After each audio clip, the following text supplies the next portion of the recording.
You mentioned the breast density. Does that change the basic recommendations of yearly mammographies, or do you go straight to other imaging forms for those type of folks?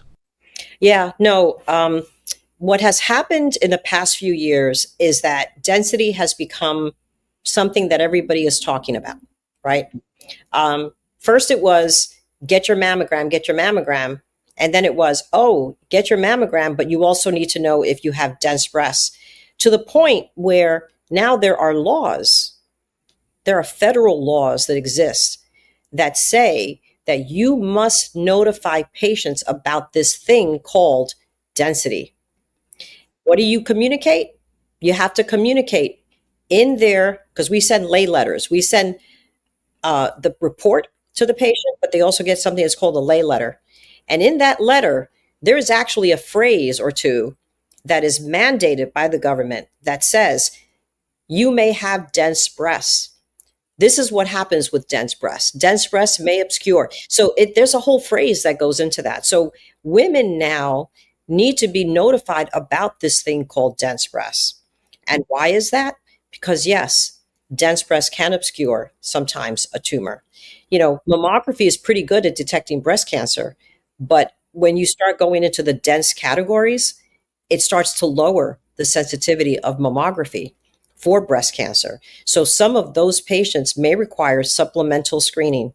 And we should start with ultrasound first, right? Because ultrasound is another modality, and it's been shown that if you do mammography and you add ultrasound, you will pick up some more cancers that you did not pick up by mammography. The next step would be, do you have to go to MRI, right? Because MRI is going to. But if a woman has average risk, should you recommend MRI? MRI is really more for the patient that is either diagnosed with breast cancer or has an increased risk. Most of the women with average risk, you can stop after the ultrasound, right? You're done. You've done everything you need to do. But as a radiologist, I still maintain the ability to decide what I think that patient needs. So I may look at a mammogram and I may describe what I would call a complex parenchymal pattern. And what I mean by that is that when I look at her breasts, not only is she dense, but I see nodules here, nodules there, like masses, or I see lines. I just see that she's very complex. And I know that I feel that that patient really needs to go to MRI next.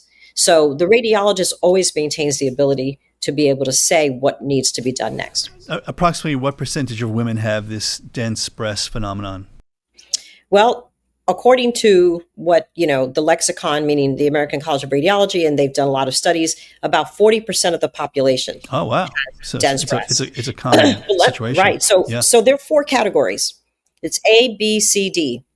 A is completely fatty.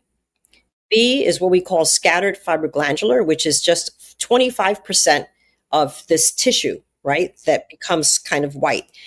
C and D are heterogeneously dense, which is 75% of the tissue is there. And extremely dense is, almost all of it is white. So when they look at this, they say 40% of women have dense breasts. They're in the category C or D. Now, I will tell you that certain communities have more dense breasts than other communities. So if you go to certain parts of the country, right, it could be body habitus. Some women, when there is some obesity, right, those women tend to have more fatty breasts. And when you have women, maybe in a population where everybody's exercising, they're on hormonal replacement therapy, they're very thin, they watch their weight, those women are not going to have as much fat in their breasts. Now, density is determined by genetics. You either dense or you're not dense. But it also is affected by whether you have hormones, whether you exercise all the time, there's no fat, so on and so forth. But it was funny because when I went from Staten Island and came to where I work now, it was complete. I could not believe how many women were dense. So I would say it's not 40%. In my neighborhood, in my community where I am now, I would say 60 to 70% of women are dense. Really? And that's in New Jersey, right? Yep. Thanks for joining the MedEvidence Podcast. To learn more, head over to medevidence.com or subscribe to our podcast on your favorite podcast platform.